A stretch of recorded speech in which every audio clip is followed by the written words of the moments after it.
Flávio Dino irrita os Estados Unidos e piora ainda mais a situação do Brasil. Flávio Dino, o ministro comunista do desgoverno, usou o caso do Charlie Kirk durante o julgamento de Bolsonaro como argumento contra a anistia no Brasil e acabou irritando ainda mais o presidente dos Estados Unidos. Primeiro, vamos à fala desastrosa do Togado. Porque no voto eu tratei sobre anistia e tratei com muita convicção sobre a ótica da dogmática constitucional. E eu apenas acresço, por conta dessa última frase de que um golpe bem-sucedido serve de exemplo, que a senhora acabou de ler, acerca de uma abordagem que está no voto, que eu não fiz alusão, que é consequencialista. E uso um exemplo no voto, que eu vou fazer um aditamento, que é a situação dos Estados Unidos.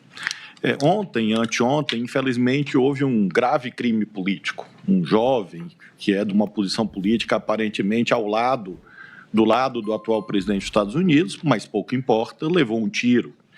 E é curioso notar porque há uma ideia segundo a qual anistia, perdão, é igual a paz. E foi feito perdão nos Estados Unidos, e não a paz. Porque, na verdade, o que define a paz que nós sempre devemos buscar não é a existência do esquecimento. Às vezes, a paz se obtém pelo funcionamento adequado das instâncias repressivas do Estado. Então, o Vitor Hugo deve ter razão nessa reflexão e serve para que eu fortaleça essa convicção em relação ao meu voto. Pois é, tinha que ser comunista, usando uma tragédia dessas como palanque político para tentar justificar suas decisões arbitrárias. Então, na lógica dodói dele, se houver uma anistia ampla e restrita, a direita vai sair cancelando o CPF da esquerda? É isso mesmo? Alguém fala para ele que o único lado que agride as pessoas que vão nas faculdades debater e que ameaçam cancelar CPF, inclusive de políticos de direita, e que chamam os outros de faxinista, taxista, bigodistas, sem nem mesmo saber o que isso significa, é bem canhotinho. Mas também, eu acho que estou esperando demais de um ministro comunista. Até o óbvio para ele seria uma coisa de outro mundo. Mas a fala desastrosa desse, abre aspas, ministro foi traduzida e chegou a autoridades do governo dos Estados Unidos. E olha, com certeza deve ter chegado aos ouvidos de Donald Trump também, porque o governo de lá ficou extremamente irritado. Olha só a resposta deles. Olha, esse trecho do voto de Flávio Dino chegou ao governo dos Estados Unidos. Débora Bergamasco, como ele foi recebido lá, no governo norte-americano?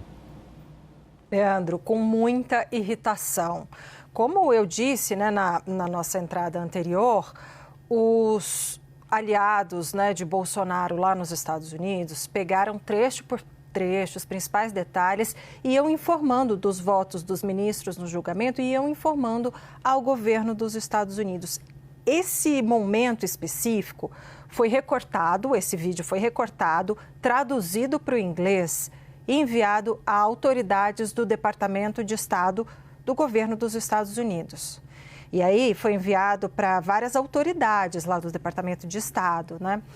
Então, um deles, segundo eu apurei, ao receber esse vídeo traduzido para o inglês e visto esse trecho da fala de Flávio Dino, a reação teria sido assim, segundo eu apurei, he's crazy, ou seja, ele é louco. Diz que ficou muito irritado, pegou muito mal, até porque talvez no Brasil a gente não tenha muita noção do tamanho que era Charlie Kirk, o que ele significa para o movimento MAGA nos Estados Unidos, o que ele significa e o que ele significou arregimentando votos dos mais jovens, da turma da internet, para Donald Trump. Era uma figura central, ele era amigo pessoal do entorno de Donald Trump.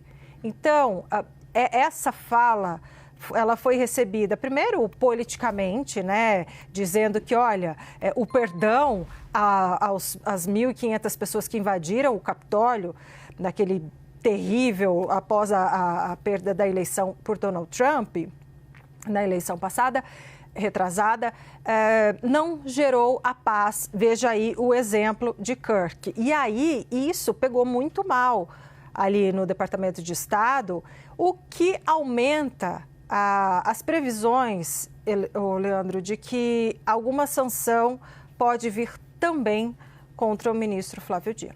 Pois é, minha avó tinha um ditado que dizia o seguinte: se não tem nada para falar, é melhor ficar calado. Pois é, foi tentar lacrar e se lascou. Agora me fala, tá ou não tá merecendo uma Magnitsky no lombo? Aliás, naquela primeira decisão dele de proibir os bancos de cumprir a Magnitsky na base da canetada, já deveria ter sido o suficiente para ele também ser sancionado. Afinal, com isso ele estaria ajudando Xandinildo. E assim, ele não ficou satisfeito em atropelar a Constituição. Agora ele quer aumentar ainda mais a tensão diplomática entre o Brasil e os Estados Unidos. E não bastava ter um jumento na presidência, agora temos um no STF. Pois é, sabe o que é mais engraçado? É que já ele toma a Magnitsky no lombo e depois ainda vem chorar, falando pra jumentada que apoia ele que os Estados Unidos capitalista e malvadão estaria atacando a soberania brasileira e que ele, coitadinho, só estava defendendo a democracia. E pior ainda é que essa meia dúzia de jumentada que apoia ele ainda cai nessa e no final ainda aplaude toda essa palhaçada.